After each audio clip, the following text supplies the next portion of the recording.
বিশ্বকাপ জয় করা বড় দলগুলোর জন্য স্বপ্নের মতো হলেও বিশ্বমঞ্চে নিজেদের নাম লেখানো অনেক ছোট দেশের কাছে আজন্ম লালিত এক সাধনা। 2026 বিশ্বকাপে এবার এমন 4টি দেশ জায়গা করে নিয়েছে যাদের ফুটবল যাত্রা কোনো সিনেমার গল্পের চেয়ে কম নয়। দারিদ্রতা, গৃহযুদ্ধ আর প্রাকৃতিক দুর্যোগের ধ্বংসস্তূপ থেকে ফিনিক্স পাখির মতো জেগে ওঠার সেই অবিশ্বাস্য গল্পে প্রথমেই আছে নীল জলরাশির মাঝে ভাসমান দ্বীপরাষ্ট্র কুসারাও।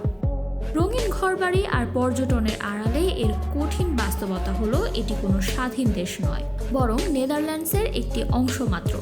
মাত্র 1.5 লাখ জনসংখ্যার এই দ্বীপে ফুটবল প্রতিভা খুঁজে পাওয়া ছিল খড়ের গাদায় সূচ খোঁজার মতো। ডাচ কোচ ফ্রেড রুডেনের হাত ধরে কনকাকাফ অঞ্চলে চমক দেখিয়ে সবচেয়ে কম জনসংখ্যার দেশ হিসেবে ইতিহাস গড়ে আজ তারা বিশ্বকাপের টিকিট হাতে পেয়েছে। এরপর আসা যাক হাইতির গল্পে। 1804 সালে ফ্রান্সের দাসত্ব থেকে মুক্ত হওয়া পৃথিবীর প্রথম কৃষ্ণাঙ্গ প্রজাতন্ত্র, কিন্তু দীর্ঘ সময় ধরে ঋণের বোঝা, ভয়াবহ ভূমিকম্প আর রাজনৈতিক অস্থিরতায় দেশটির পরিকাঠামো আজ ধ্বংসের পথে। যেখানে কলম ধরার আগে তরুণেরা হাতে অস্ত্র তুলে নেয়, সেখানে ফুটবল যেন এক বিলাসিতা।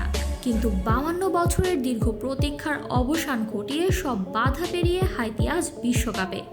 নিকারাগুয়াকে হারিয়ে তারা প্রমাণ করেছে অন্ধকার থেকেও সাফল্যের সূর্য ওঠা সম্ভব। মধ্য আফ্রিকার দেশ ডিআর কঙ্গোর গল্পটা আরও করুন। স্বর্ণ, হীরা আর কোবাল্টে ঠাসা এই দেশ খনিজ সম্পদে বিশ্বের অন্যতম ধনী হলেও এখানকার মানুষগুলো বিশ্বের দরিদ্রতম। দীর্ঘ গৃহযুদ্ধ আর দুর্নীতির কারণে যেখানে বেঁচে থাকাই প্রতিদিনের সংগ্রাম, সেখানে 52 বছর পর আবার ফুটবল বিশ্বকাপের স্বাদ নিতে যাচ্ছে দেশটি। 1974 সালে শেষবার খেলেছিল তারা। এবার পর্তুগালের মতো জায়ান্টদের বিপক্ষে লড়াইয়ের প্রস্তুতি নিচ্ছে কঙ্গোর এই লড়াকু ফুটবলাররা। সব শেষে আটলান্টিক মহাসাগরের ক্ষুদ্র দেশ কেপ ভার্দে। প্রাকৃতিক সম্পদ বলতে প্রায় কিছুই নেই, চাষযোগ্য জমিও সীমিত। খরা আর পানির অভাব যাদের নিত্যদিনের সঙ্গী, তাদের মূল শক্তি প্রবাসীদের ভালোবাসা। ইউরোপে বেড়ে ওঠা ফুটবলারদের নিয়ে গড়া এই দলটি প্রথমবারের মতো বিশ্বকাপে জায়গা করে নিয়েছে ক্যামেরুন আর অ্যাঙ্গোলার মতো পরাশক্তিদের টপকে। ব্লু শার্করা বিশ্বকে শিখিয়েছে দেশ ছোট হলেও স্বপ্ন বড় হলে আকাশ ছোঁয়া সম্ভব। এই 4টি দেশ কেবল বিশ্বকাপে খেলতে যাচ্ছে না, তারা যাচ্ছে নিজেদের অস্তিত্ব রক্ষার লড়াইয়ের গল্প শোনাতে। বিশ্বমঞ্চে তাদের এই পদচারণা প্রমাণ করে ইচ্ছা শক্তি থাকলে যে কোনো বাধা ডিঙানো সম্ভব। Samantha, beyond border sports.